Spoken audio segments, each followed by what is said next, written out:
All right. Hello and welcome. Hello and welcome. Welcome, everyone. Thank you so much for being here. Welcome to another episode of the Empowered Immigrant Live. My name is Otis Landerholm. I'm the founding attorney here at Landerholm Immigration A.P.C., where we fight for your American dream. All right.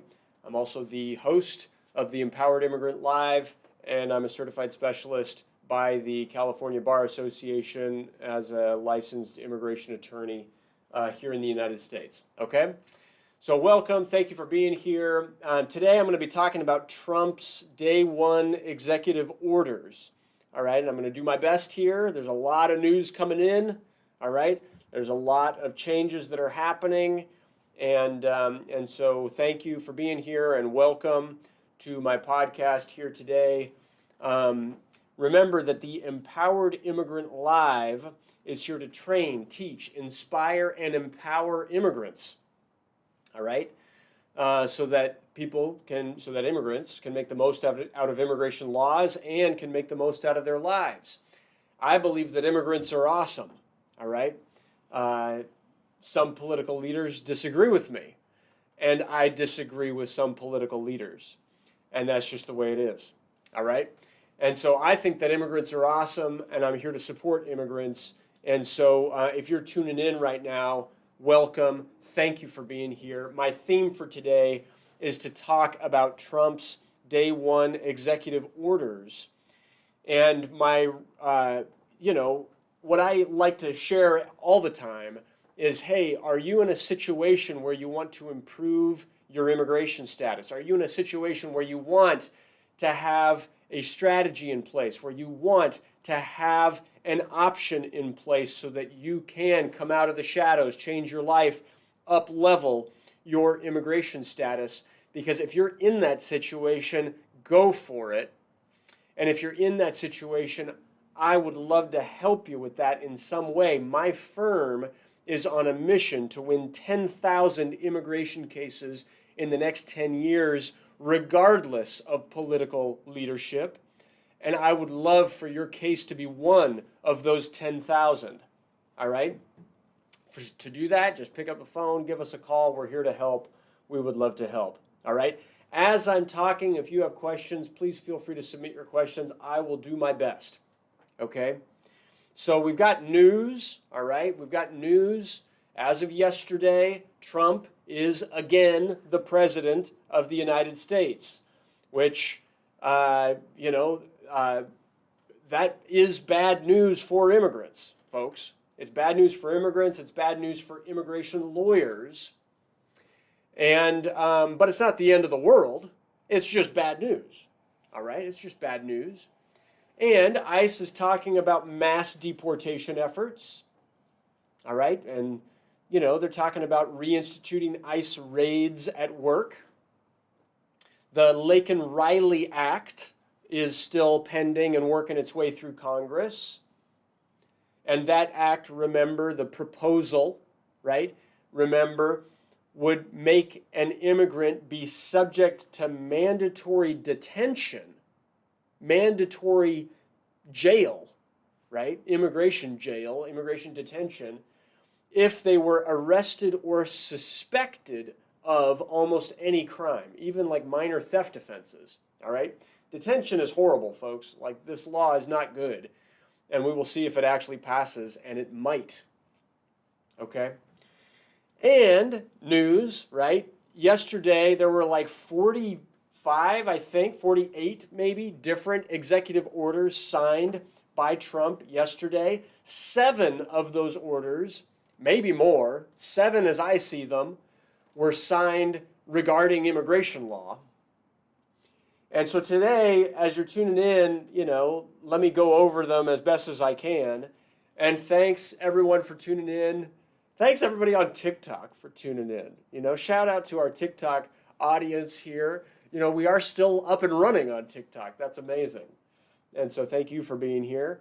And everybody on Instagram, thank you for being here. And everybody on YouTube, Facebook, LinkedIn, I really appreciate everybody for being here today. Okay, So we're talking about the day one executive orders that have been passed. All right. If you go to whitehouse.gov, like if you just search in whitehouse.gov, and if you look into the presidential actions so far in the new presidency, you can see what I'm talking about. If I'm correct, there's 45, 46-ish, maybe 40, maybe 48, I thought I saw. Anyway, I was counting them, all right? So forgive me if I missed one or two, but I was just quickly counting all the different actions that were on the White House as of yesterday, signed in as executive orders taken by the president. And these range from lots of different things, right? It's interesting to look at them. I disagree with most of them, all right? But some of them are regarding immigration issues, all right? One of them is withdrawing the U.S. support from the WHO, the World Health Organization, because Trump disagrees with how the WHO handled the COVID-19 pandemic. One executive action creates a hiring freeze from the federal government and a regulatory freeze, saying that we don't want any government agency proposing any new rule until a department head appointed by Trump reviews it. Okay? Lots of different executive actions were signed into law. All right? One of them takes away birthright citizenship, which is a big deal. And we'll be tracking what happens there. And many of these orders will be challenged in court. So this is not the end of the story, right? It's the beginning of the story. But what I wanted to do is go through some of them, all right? One declares a national emergency at the south border. All right, by doing that, Trump is allowing U.S. armed forces, the military, not just Border Patrol, but the military, to finish the border wall, all right, and to help, send the National Guard and help armed forces to basically stop unlawful immigration at the south border, all right? So that's number one. Number two is it clarifies the military's role when it comes to the border. All right, it says it's the policy of the United States to ensure that the armed forces of the United States prioritize the protection of the sovereignty and territorial integrity of the United States along our national borders. Okay, so that's a military objective. Okay, they're also going to stop, which we've been predicting, and we've known that they were planning on doing this. They are going to stop the catch and release programs that have been in place, which basically means that if someone is caught crossing the border, they're not going to be released. Instead, they're going to be detained, right? They're going to be detained. The action for that one also recreates the Remain in Mexico program, all right, which will require asylum seekers at the south border to remain in Mexico waiting for their hearing in immigration court, right? And only if they win that hearing will they be allowed to enter. Got it? So I'm just going through some of the first day executive actions that were taken by the White House, by the second Trump presidency. And so I'm just going through those, folks. If you're just coming in right now, my name is Otis Landerholm. Welcome. Thank you for being here. And feel free to ask me your questions. If you have questions, I'll do my best to answer them. All right?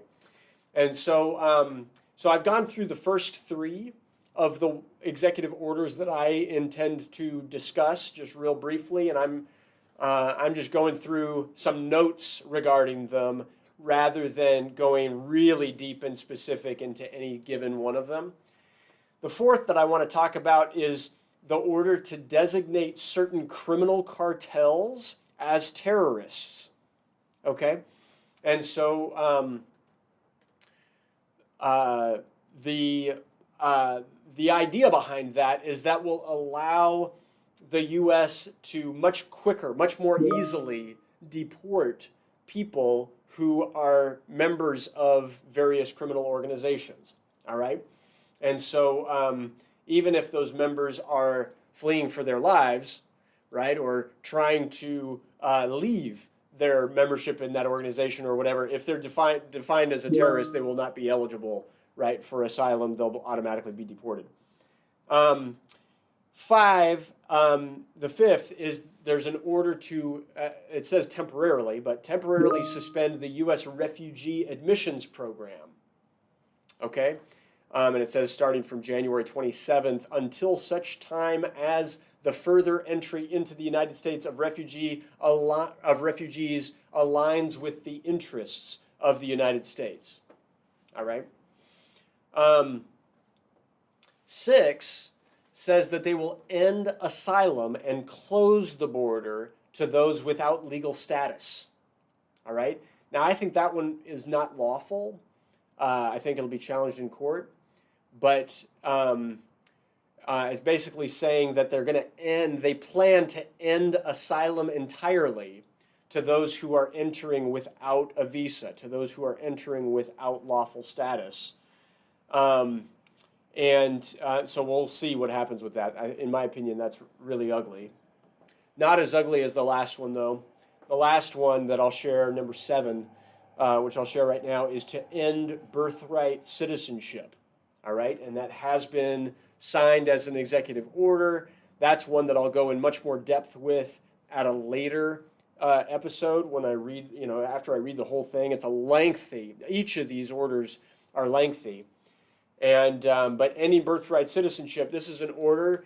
You can't amend the Constitution via an executive order, right? You just can't do that. So we're going to see what happens there. Birthright citizenship is in the 14th Amendment to the U.S. Constitution. It was passed after World War II, and it was passed after the emancipation of slaves. Okay? And it said, remember that, slaves used to not be U.S. citizens, right? And it was in the 14th Amendment that it said that, no, if you're a human being and born in the United States, you are a citizen. Okay? And so, but this order, it seeks to restrict that. All right? And it basically says that, hey, if you were born the child of parents who were not lawfully in the United States, you don't get birthright citizenship, right? Instead, you only get birthright citizenship if your parents were either U.S. citizens or lawful permanent residents of the United States. So even if your parents are lawfully here on a visa, they're saying that it would not take effect. All right. The birthright citizenship executive order says it would take effect in 30 days. So it hasn't taken effect yet. And we're going to see what happens there. Like, I think everybody knows that that's going to be challenged, and legally challenged, and we'll see what the U.S. Supreme Court says about it, because there's never been anything like this tried or attempted, right? At least to my knowledge, I don't think any president ever has attempted to end birthright citizenship, and that's what it is. We're gonna track where that goes. All right. My guess is it goes nowhere, but the fact that it was created is significant, right? It's kind of like, oh my gosh, what are we in for? And maybe that's the point, right? I don't know. Maybe that's Trump's point. Just like, hey, let's just slap everything around a little bit. I don't know. But let's just offend as many good people as we possibly can on our first day in office. I don't know. Maybe that's the point. So if you're tuning in, thank you for tuning in. I really appreciate each of you. We'll get through this, folks. It's madness, but we will get through it. It's not the end of the story yet. In fact, it's just the beginning, and there's going to be a fight, and we can fight back and exert our rights, and I want you to be able to at least get access to information, at least get access to a different point of view, and let's continue that conversation. Okay? So, so anyway, thank you for being here. Let me get into your questions. What questions do you have? My name's Otis Landerholm. I'm the founding immigration attorney here at Landerholm Immigration A.P.C., where we fight for your American dream. If this content is useful, if you want to hear more, if you like tuning into our live sessions, please go to our channel in YouTube and hit the subscribe button. And when you do that, you can also hit the notifications bell. You can be notified when we upload an additional video with updates and things of that nature to our YouTube channel. All right? And yeah, keep coming back. Give us a heart, give us a love, give us a thumbs up, whatever, right? And let's stay in communication. Let's keep the dialogue going. All right? People got to know that some people understand. I meet with immigrants every single day, right? And I have been doing this now for 14 years. I meet with immigrants every single day for 14 years. I know a lot of people from a lot of parts of the world. And some people who are billionaires and some people who are like senators and like super powerful people may have never actually had a real conversation with an actual human being who's undocumented, right? Or that they at least knew was undocumented. Maybe they have no clue, right? I think that there's a lot of people who have power, but who don't have actual knowledge, right? There are people who have power, but they're actually ignorant, right? And I just think that that's accurate, right? There are people that just don't have a clue and like how great of human beings they're talking about. And we got to like open people's understanding a little bit. And so that's part of the goal of these live sessions also. Like, let's wake up, people. Let's wake up. Like, immigrants actually are awesome. You just got to understand that, right? And like, as we start from that place, now we can like actually create a dialogue. But like right now, it's like, oh man, people don't get it. People don't get it. We got to open people's minds. Open people's minds and hearts. That's what we got to do. And that's a challenge. But life is full of challenge, right? They never said it would be easy. All right, that's my little rant right now. Hope that's useful. Hope that's helpful. Let me get into some of your questions here. And if you've got questions about an immigration situation or an immigration case, send it over. I will do my best. Okay? Veronica Marcela, I see you here. Thank you so much for being here, and thank you for asking your question. You say, if I have a 10-year green card and have a misdemeanor, is it going to be a problem for me? Okay, probably not. Probably not. And the best way to know, so you're in such a better situation, Veronica, and thank you for asking this question, all right? You have a green card, all right? Because of the fact that you have a green card, the only way for the government to like take that away from you is if they put you into deportation proceedings and argue that your crime violated the terms of your green card, violated immigration law, and make you deportable. All right? Some crimes make a person deportable. Even some misdemeanors make a person deportable. Some crimes, even felonies, don't make a person deportable. So it just depends on what specific crime it was that you were looking at. And even when a person is quote-unquote deportable, I should explain this super clearly, all right? Is domestic violence deportable? Yes, it is, all right? But hear me out. Even when a person is quote-unquote deportable, it does not mean that they will be removed. It does not mean that they will be deported. What it means is they can be sent to immigration court and they can be allowed an opportunity to apply for protections in front of an immigration judge. All right? Some people who are deportable, that happens to. Some people who are deportable, that never happens to. All right?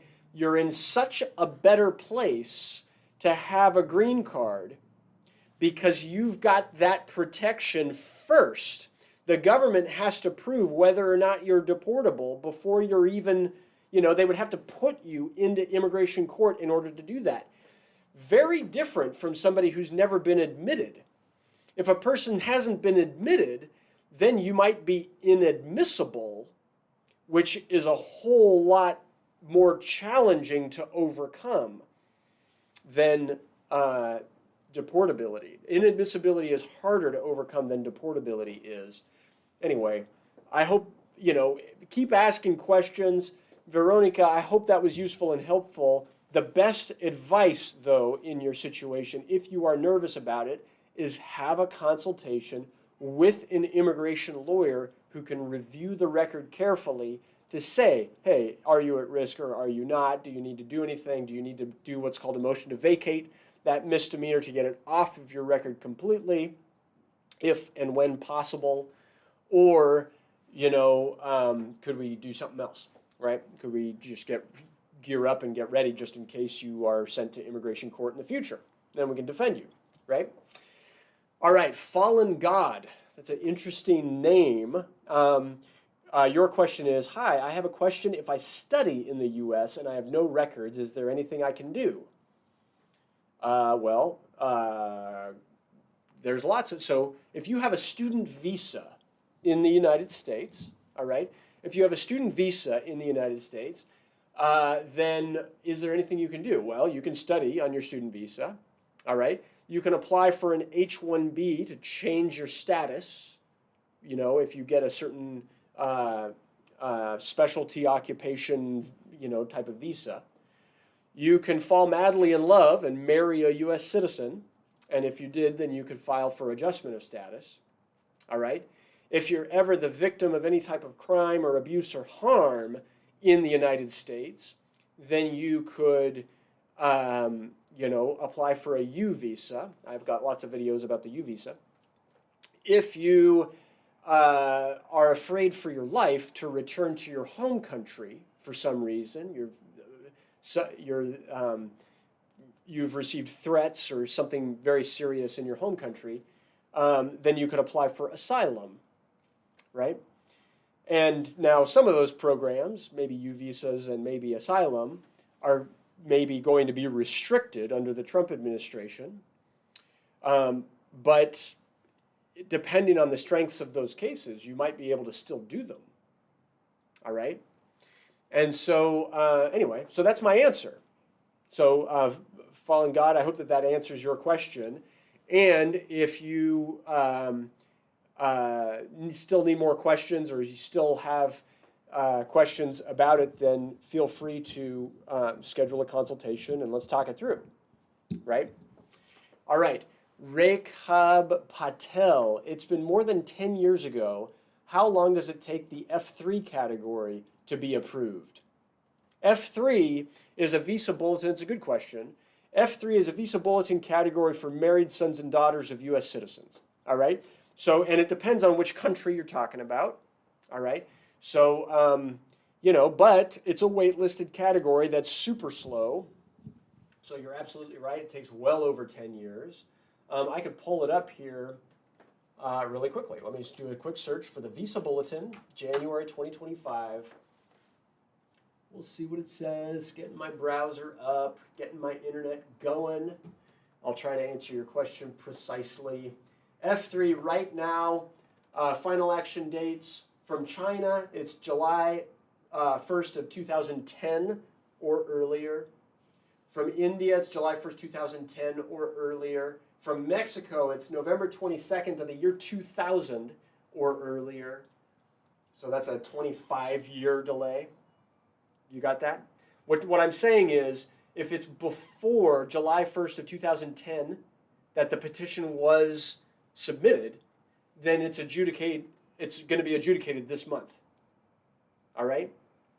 So, and from the Philippines, it's November 8th of 2002 or earlier. So that's a 23.5-year wait in category F3 from the Philippines. All of these categories are ridiculous. They're just ridiculously slow.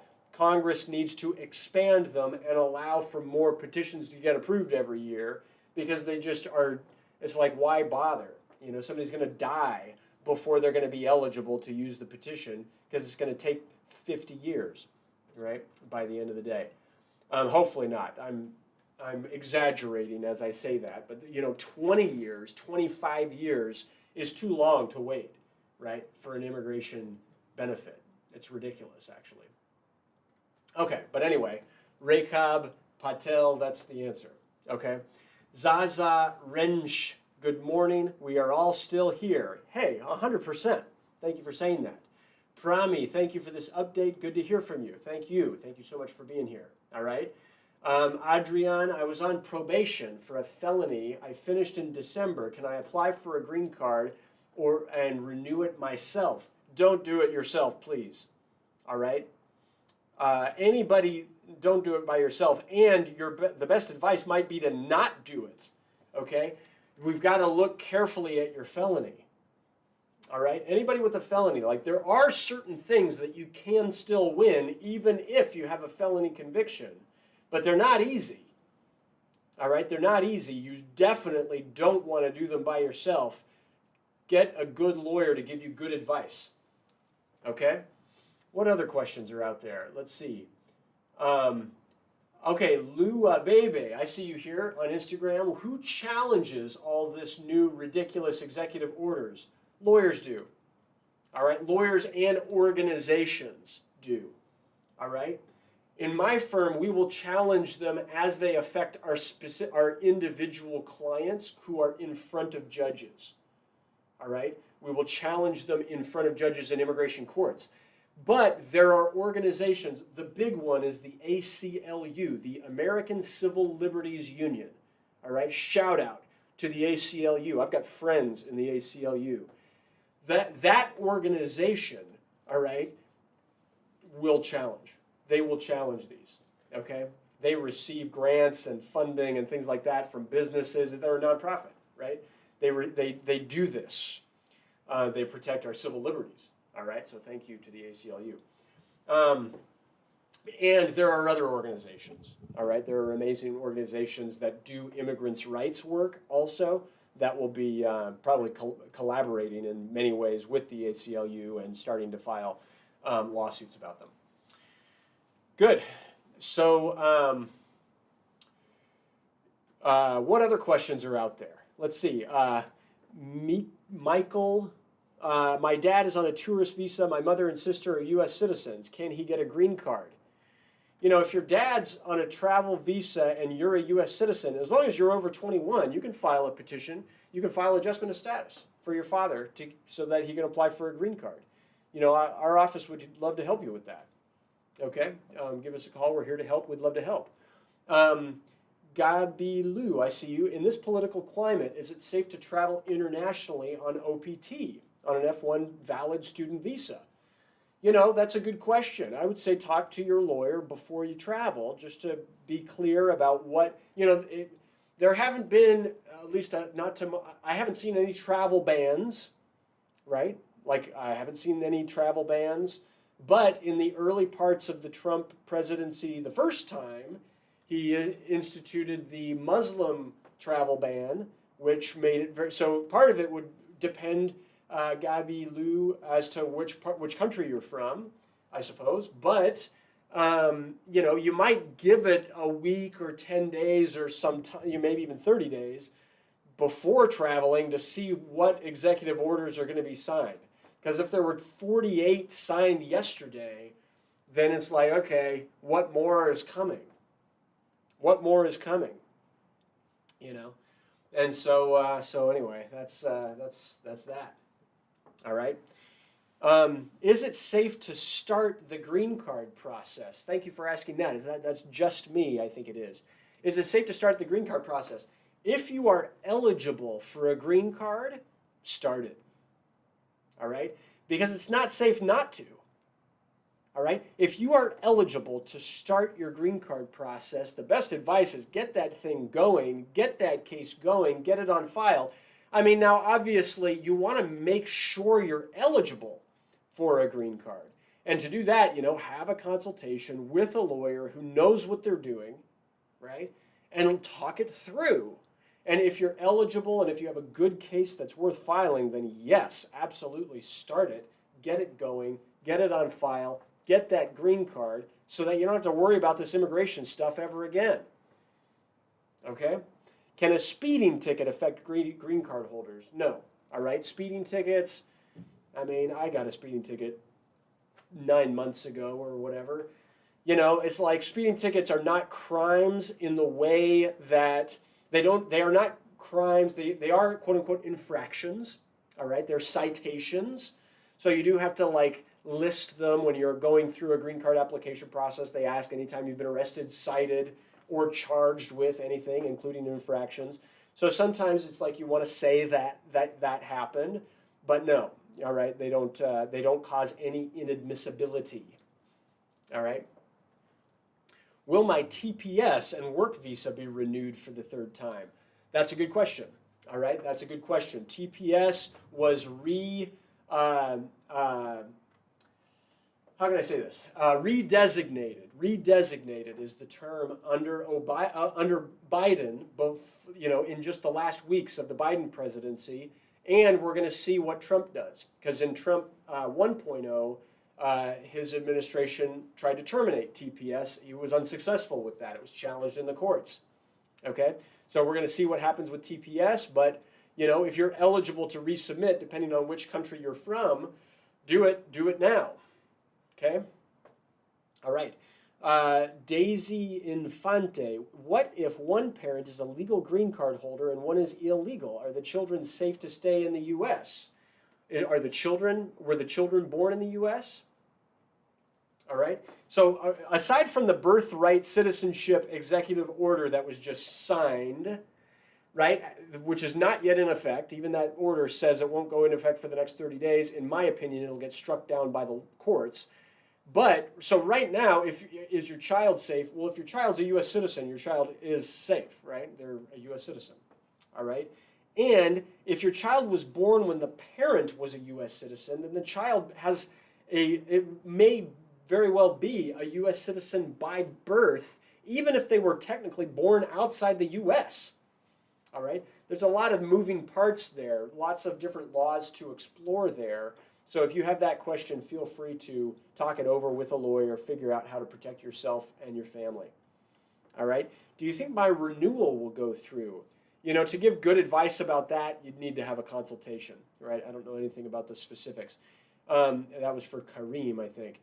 All right, if I'm a U.S. citizen, my husband's undocumented, Lolo, I see you there, thank you. My husband's undocumented, our children born in the U.S., are they safe? If you're a U.S. citizen when your children were born, then yeah, they should be safe, right? If your children are already born in the U.S., then yeah, they're U.S. citizens. They're completely safe. The challenge is for your husband. Get your husband a consultation. Let's talk it through. All right, how can we get him immigration status? That's the real question. That's going to be the challenge. All right? And so good. I'm coming up at the end of my time. All right? Trump is back. We got to be ready for it. Are you ready for it? Because my firm is, and I want you to be. And change happens in life. All right? Difficulty happens. So let's be prepared for it. Part of that is I've got a free guide. All right? Hopefully we will get this in the description to our video here. If you can't see what it says how to be a prepared immigrant in the United States during Trump's second term. All right? And we'll do that. We'll do this for free. I've got these in my front desk here right now. We just published this. You got to know your rights. You got to know your options. You got to know your strategies. You got to know you got the right to remain silent. You got the right not to open your door. You got constitutional rights. Okay? You got to know that. All right?